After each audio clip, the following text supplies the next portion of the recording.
यह पूरी जानकारी हम डॉक्टर अम्बेडकर की लिखी किताब बुद्ध और उनके धम्म से जानेंगे, जो उन्होंने बहुत कठिन परिश्रम से लिखा था। हमारा उद्देश्य आडंबर और अंधविश्वास को दूर कर असली बौद्ध शिक्षा देना है। इसके बावजूद आपको आपके कोई धार्मिक या सामाजिक आस्था को चोट पहुंचती है तो हम क्षमा प्रार्थी। कृपया धैर्य के साथ इस पूरे वीडियो को देखें और यदि आप चैनल पर नए हैं तो प्लीज सब्सक्राइब। तो इस सीरीज में हम जानेंगे कि ज़्यादातर जब अध्यात्म की बात आती है तो हमारे सामने ऐसे कई वीडियो से कई उपदेश ऐसे कई प्रवचन हमारे सामने आ जाते हैं जिसमें बताया जाता है कि फलाने धर्म का दर्शन ये कहता है कि वो बताता है कि तुम कौन हो, तुम्हारे अंदर क्या चल रहा है, ये सही बातें। तो क्या ऐसी बातों के बारे में जानना जरूरी है? ऐसे बातों का उत्तर क्या है? आइए इस संदर्भ में भगवान बुद्ध क्या कहते हैं इसके बारे में हम जानते हैं। तो ऐसे प्रश्नों को मन में उठाना स्वाभाविक था, जैसे कि क्या मैं पहले था? साहब, ज़्यादातर अध्यात्म इसी पर टिका हुआ है कि आप खोज करिए कि आप कौन हैं। तो ऐसे प्रश्न के बारे में भगवान बुद्ध बोलते हैं कि क्या मैं पहले था? ऐसे काफ़ी प्रश्न उठते हैं। क्या मैं पहले नहीं था? उस समय मैं क्या था? मैं क्या होकर क्या हुआ? क्या मैं भविष्य में होऊंगा? क्या मैं भविष्य में नहीं होऊंगा? तब मैं क्या होऊंगा? तब मैं कैसे होऊंगा? मैं क्या होऊंगा? अथवा वो अपने वर्तमान के विषय में ही संदेहशील होता है। क्या मैं हूँ? क्या मैं नहीं हूँ? मैं हूँ क्या? मैं कैसे हूँ? यह प्राणी कहाँ से आया? यह किधर जाएगा? इस प्रकार विश्व के बारे में बहुत से प्रश्न कुछ इस प्रकार पूछे गए थे। यह संसार किस प्रकार उत्पन्न किया गया? क्या संसार अनंत है? यह पहले प्रश्न के उत्तर में किसी का कहना था कि प्रत्येक वस्तु ब्रह्मा द्वारा उत्पन्न की गई। दूसरों का कहना था कि यह प्रजापति द्वारा उत्पन्न की गई। दूसरे प्रश्न के उत्तर में किसी का कहना था कि यह अनंत है। किसी का कहना था कि यह शांत है। किसी का कहना था कि यह सीमा सहित है। किसी का कहना था कि यह असीम है। तो साहब, यहाँ देख रहे हैं जो भी हम पहले प्रश्न पढ़े थे उनका अलग अलग उत्तर है। आगे कहते हैं कि दूसरे प्रश्न के उत्तर में किसी का कहना था कि यह अनंत है। किसी का कहना था कि यह शांत है। हाँ, इन प्रश्नों को बुद्ध ने अव्याकृत रखा। ऐसे प्रश्नों का स्वागत ही नहीं किया। उनका कहना था कि ऐसे प्रश्नों को पूछने वाले या उत्तर देने वाले दोनों ही कुछ कुछ विकृत मस्तिष्क के होने चाहिए।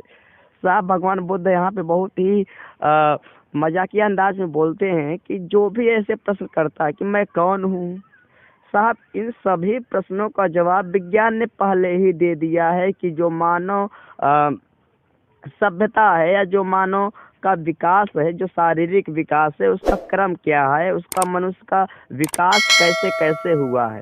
सब विज्ञान ने पहले ही ऐसे प्रश्नों का जवाब दे दिया है। अब इन प्रश्नों के बारे में फिर से विवेचन करना कि मैं कौन हूँ, मैं कहाँ हूँ, मैं कहाँ से आया हूँ, इन सब बारे में भगवान बुद्ध भी यही कहते हैं कि इन प्रश्नों को बुद्ध ने क्या बोला कि भैया ये क्या है, ये क्या, ऐसे सभी प्रश्न अव्याकृत रखा है। ऐसे प्रश्नों का वे बिल्कुल भी स्वागत नहीं करते। बिल्कुल वे भी ऐसे प्रश्नों को न इज्जत देते हैं न उनका स्वागत करते हैं कि ये वास्तव में प्रश्न पूछने लायक है।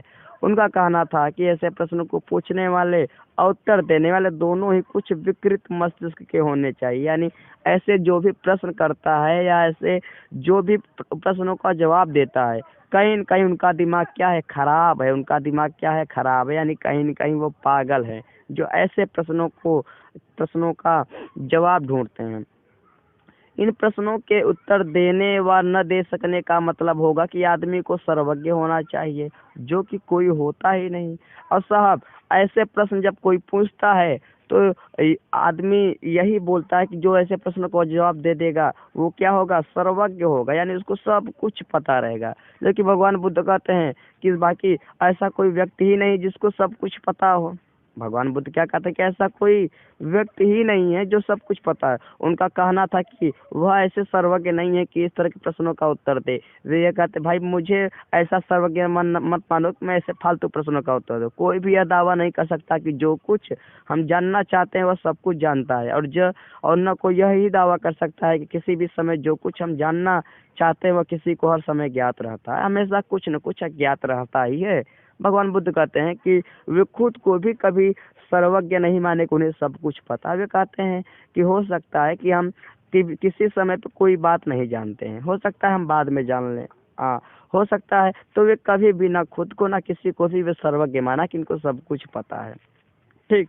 आगे वे कहते हैं कि इन्हीं कारणों से भगवान बुद्ध ने ऐसी सभी बातों को अपने धम्म से दूर रखा, और यही सब कारण है कि ऐसे उलझाऊ प्रश्न जो जरूरी नहीं है इंसानी सभ्यता के लिए, जिनका उत्तर हमको पहले से ही पता है, हमको विज्ञान ने भी दे दिया है, हमको हमारे तर्क ने भी दे दिया है, फिर भी ऐसे प्रश्न को घुमा घुमा कर लोगों को भ्रमित करना, उसके इर्द गिर्द और विचारों का पुल खड़ा करना, जिससे इंसान इसी में घूमता रहे, ये बिल्कुल भी क्या है, ये बिल्कुल भी तर्क संगत नहीं, बिल्कुल भी जरूरी नहीं है। इसीलिए भगवान बुद्ध ने ऐसी बातों को, ऐसे प्रश्नों को अपने धम्म से दूर रखा। उनकी दृष्टि जो धर्म ऐसी बातों को धर्म का अंग माने वह अपनाने लायक नहीं है। भगवान बुद्ध ने कहा जिस भी बातों में से गोल मटोल प्रश्न हो वे बिल्कुल भी धर्म को अपनाया न जाए, वे बिल्कुल भी धर्म अपनाने लायक नहीं है। तो साथियों, मुझे उम्मीद है आपको ये सेशन पसंद आया हो। यदि आप चाहते हैं कि ये वीडियो और लोगों तक पहुंचे, प्लीज़ इस वीडियो को लाइक करिए और साथ में सब्सक्राइब करके हमें हिम्मत दें। सुनने के लिए आप सभी का धन्यवाद।